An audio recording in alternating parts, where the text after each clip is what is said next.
Christianity was this tiny community of people in this tiny part of the world, this concentrated part of the world. But Jesus said something that would change the world forever. He said, "All authority in heaven and on earth has been given to me. Go therefore and make disciples of all nations." He sends his followers, he sends Christians on a mission to make disciples among all nations. And you might think, what's this tiny group of Christians going to be able to do in this great big world full of people? Not to mention the most powerful empire in the world, Rome, was horrifically persecuting Christians during that time. Christians were starved, crucified, mutilated, fed to lions, burned alive. You might think, that's probably going to discourage them from telling people about Jesus, but it didn't. About 300 years later, by 312 AD, there were so many Christians in the Roman Empire that it became politically wise for Constantine to end the persecution, to reverse the policies of Rome, and Constantine declares himself a Christian. And by 375 AD, Christianity was the official religion of the Roman Empire. Fast forward now, the late 1700s, which is considered the beginning of the modern missionary movement. At that time, evangelical Christianity was concentrated almost entirely in Western Europe and North America. Everywhere else in the world needed the gospel, so everywhere else in the world was the mission field. So during that time, the missions community thought in terms of one category, rest of the world. We got to get to the rest of the world with the gospel. The first wave of Protestant missionaries traveled to the coastlands of the non-Christian world, including the Pacific Islands. Missionary stations began popping up in towns along the coasts of Asia and Africa and Latin America. And according to missionaries' reports, everywhere they went, the gospel was unknown and needed. Missionaries tended to stay along those coastlands and neglect the inland. Why? Well, if trouble broke out, they could evacuate easily from the coast. Their shipments arrived on boats at the coast. When visitors and new missionaries arrived, they arrived on boats at the coast. So missionaries were prone to stay along those coasts. But during the late 1800s, leaders in the missions community said, we can't stay along these coasts. We've got to go inland. We've got to reach those people with the gospel too. Think China Inland Mission, Hudson Taylor. Think Africa Inland Mission, Peter Cameron Scott. Think Sudan Interior Mission, Roland Bingham. During that time, the missions community thought largely in terms of unreached places. At the time of the Lausanne Missionary Conference in 1974, there were evangelical Christians in most countries around the world. Awesome! Christians in churches in most countries around the world. But a missiologist named Ralph Winter said, we shouldn't think only about unreached countries. We need to also think about unreached people groups with no access to the gospel, saying a people group is not the same thing as a country. Meaning, members of a people group typically share an ethnic identity. They typically have a common language, a common religion, a common history. But a country is a marked out geographical border and has a central government. And a country usually has more than one people group living in it. Some countries have hundreds of people groups living in it. For example, there are many Christians and many churches in a country like Indonesia, but there are still people groups in Indonesia who are cut off from the gospel because there are no Christians living among them. There are thousands and thousands of unreached people groups around the world. When Jesus commanded his followers to make disciples of all nations, he used the word ethne, nations, which refers more so to people groups and less so to geopolitical countries. There are variations in how the missions community defines an unreached people group. Some common definitions include an unreached people group is a people group who has little to no access to the gospel. Or an unreached people group is a people group among which there is no indigenous community of believing Christians with adequate numbers and resources to evangelize this people group without outside assistance. Or another way to define it is an unreached people group is a people group who has little chance of hearing the gospel because of geopolitical or cultural or geographic barriers, some sort of barrier. Or an unreached people group is a people group with less than 2% evangelical Christians among them. There are typically in unreached people groups very few Christians, and an unreached people group has little to no chance of ever hearing the gospel. So during that time, in the 1970s, the missions community began to think more and more about this category of unreached people groups, UPGs. Sometimes you'll hear another category mentioned, unengaged, unreached people groups, UUPGs. What do you think that is? What do you think they mean by adding the unengaged on the front? It means not only are they an unreached people group, but to make things worse, there is no one trying to reach them. No missionaries are engaged in getting the gospel to them. It typically means there are no Christians and no churches among them and no Bible in their language. They're literally cut off from the gospel, commonly because of a language barrier. No Christian speaks their language. So an unreached people group typically has few Christians. An unengaged, unreached people group typically has no Christians. When a missionary is sent to an unengaged, unreached people group, sometimes it's called frontier missions. Brooks Buser at Radius International gives us a helpful example. In North India, there are Hindi-speaking, unreached people groups with far less than 2% Christians among them. Therefore, they are an unreached people group in urgent need of the gospel and missionaries. And yet, it's also helpful to point out there are already 2 complete Bible translations in the Hindi language. There are already devoted missionary teams doing outreach in the Hindi language in numerous cities in North India. There are already Hindi-speaking disciples and churches in numerous cities in North India. And there are already Hindi Bible colleges and seminaries in North India.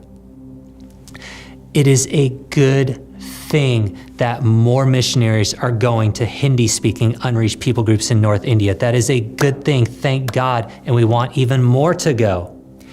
And yet we also draw attention to the unengaged, unreached people groups in North India who do not speak Hindi, who have no Christians at all, no church at all, no Bible in their language. The difference is the unreached people groups in North India have very few Christians, but the unengaged, unreached people groups in North India have no Christians. So we encourage to prayerfully consider going where there are no Christians yet, there are no churches yet, there is no Bible yet in their language. Frontier missions, if the Lord leads you in that way. Let's take a minute to summarize some definitions real quick to kind of get us on the same page. When we say a lost person, that typically refers to any person who is not saved. A lost person is not saved. An unreached people group is a people group of who is lost. But to make things worse, they have little access or no access to the gospel. They're not only lost, but they have very little chance of hearing the gospel, because there are so few Christians among them or because there's some sort of barrier. An unengaged, unreached people group is a people group who is lost, but to make things worse, they have no access to the gospel. And to make things even worse than that, there are no missionaries trying to reach them. And in most cases, there are no Christians, no churches, and no Bible in their language. They are literally cut off from the gospel. A sad and desperate situation. Evangelism. Evangelism is communicating the gospel with the intent to convert, communicating the gospel with the intent of leading them to Jesus so that they can turn and trust in Jesus. Missions is crossing a barrier to do evangelism. Missions is being sent to cross a barrier like a geographical distance or a different culture, often involving learning a new language, in order to make disciples. Typically, but not always, typically among a people group where there is little access or no access to the gospel. And when we talk about missions to unreached people groups or unengaged, unreached people groups, we're trying to describe the ministry that we see in Romans 15. We're trying to bring a vocabulary to what we see happening in Romans 15. Verse 20, Paul says in it, "And thus I make it my ambition to preach the gospel, not where Christ has already been named, lest I build on someone else's foundation, but as it is written, those who have never been told of him will see, and those who have never heard will understand." Paul's aim was to go to people who have never heard the gospel. So when we talk about missions to unreached people groups, that's what we're trying to do. We're asking the question, who has never heard? We're asking the question, who has never been told? Just to pull the language straight from the Bible. Who has never heard? Who's never heard? Who's never been told? Can we send a missionary team to them? And notice the next verse, Paul goes on to say, verse 22, "This is the reason why I have so often been hindered from coming to you. But now, since I no longer have any room for work in these regions." Wow. How can Paul say there is no longer any room for his work, his ministry in those regions? Sure, Paul made some disciples, but there are still so many people who don't know Jesus yet in those regions.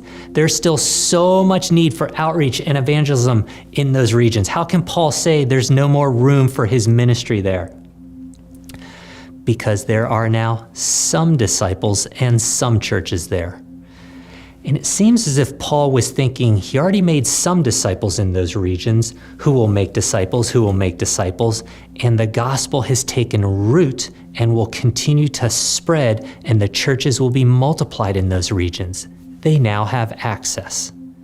So yes, there were still so many lost people in those regions, but now they have a reasonable opportunity to hear the gospel through the local disciples and the local churches. So Paul, the missionary to the unreached, can move on to the next region of unreached people groups. When we talk about missions to unreached people groups or unengaged, unreached people groups, it's not to create rivalries. It's not to marginalize other ministries. Rather, it's so that the kind of ministry that Paul is talking about in Romans 15 is not forgotten. Remember, when the missions community drew attention to the fact that Christianity was concentrated in North America and Western Europe, God used that to spark missionaries going to the rest of the world. And now we have so many Christians and churches throughout the rest of the world, places like Latin America and Africa and Asia. Remember, when missionaries drew attention to the fact that missionaries were staying along the coastlands and people inland still needed the gospel, still needed access, God used that to spark missionaries going inland. And now we have so many Christians and churches inland. So we're trying to draw attention to the urgent need of unreached people groups because God uses that to spark missionaries going to the people and the places with urgent need. It is a glorious thing that when God's people became aware of an urgent need on the mission field, a miracle happened, and missionaries said, "I'll go." Missionaries ran toward the crisis rather than away from it. A miracle happened, and missionaries left their homes and their people and their culture with love in their hearts and eternity on their minds, and they left everything to bring the gospel to the unreached. There are billions of people in unreached people groups today. Nearly 40% of the world's population today is an unreached people group. How can that be? Why are they still unreached? Well, as the saying goes, because it's so hard to reach them. There's something very difficult about reaching them. Reaching them is going to take a special kind of intentionality. And Romans 10 encourages us in that. Romans 10 says, "And how are they to believe in him whom they've never heard? And how are they to hear without someone preaching? And how are they to preach unless they are sent? As it is written, how beautiful are the feet of those who preach the good news." God's plan, according to his infinite wisdom, God's plan, according to his perfect purposes, God's plan is to reach the unreached people groups by sending missionaries to them. Romans 10:15, quote, "Sent." God is using sent ones to reach them. And God promises to be with them in a special way as they minister among the unreached. When we try to identify and prioritize unreached people groups, we're typically asking questions like, how does their opportunity to hear the gospel compare to someone else's opportunity to hear the gospel? Or in other words, how cut off are they? Why are they cut off? What is the barrier? There's not a one-size-fits-all formula for determining whether or not they're an unreached people group. We're asking multiple questions considering multiple data points. For example, perhaps they're an unreached people group because the percentage of Christians is so low, they will likely never hear the gospel. Perhaps that's the reason to tag them as an unreached people group. Or perhaps they're located in a location that makes it very unlikely they'll hear the gospel, like they live in North Korea or they live above the clouds in the mountains. Perhaps the barrier is language. They speak a language that no Christians speak. The gospel is not accessible to them in a language they can understand. They're literally cut off from the gospel. This is perhaps the most common and compelling reason for categorizing a people group as unreached, linguistically cut off. There are more data points to consider than just the ones mentioned. But the point is this: there's not a one-size-fits-all formula for identifying and prioritizing unreached people groups. We're asking multiple questions, considering multiple data points as God leads us. Let's pull this together now. Who did Jesus tell us to reach? All nations, it said. Does God care about the individual person, or is God only concerned about the masses? God cares about each person. Matthew 18 says he leaves the 99 to save the one, because God is, quote, not willing that any of these little ones should perish. So God cares about all people and all nations, so we do too. Does all people, all nations include those kids in Arlington, Virginia? Yes. Does all people, all nations include that tribe on a remote island? Yes. Does all people, all nations include wealthy people? Yes. What about those people with lower incomes and less resources? Yes. We share the gospel with everyone because every person is created by God, and every person is created for God. God loves every person, and we do too. Isn't that great that God doesn't say love people sparingly, don't love too many people? He says love everyone. But what if the love runs out? It'll never run out. Isn't that great that God has given us this treasure, the gospel? But this treasure's like no other. It's the most valuable treasure. It's for anyone who will receive it. It doesn't discriminate, and it will never run out. We have the words of life. We have the message of life. And God says, share it everywhere you go with anyone who will listen. And as we share the words of life with everyone around us, we also send missionaries to people groups, quote, who have never heard, to people groups, quote, who have never been told.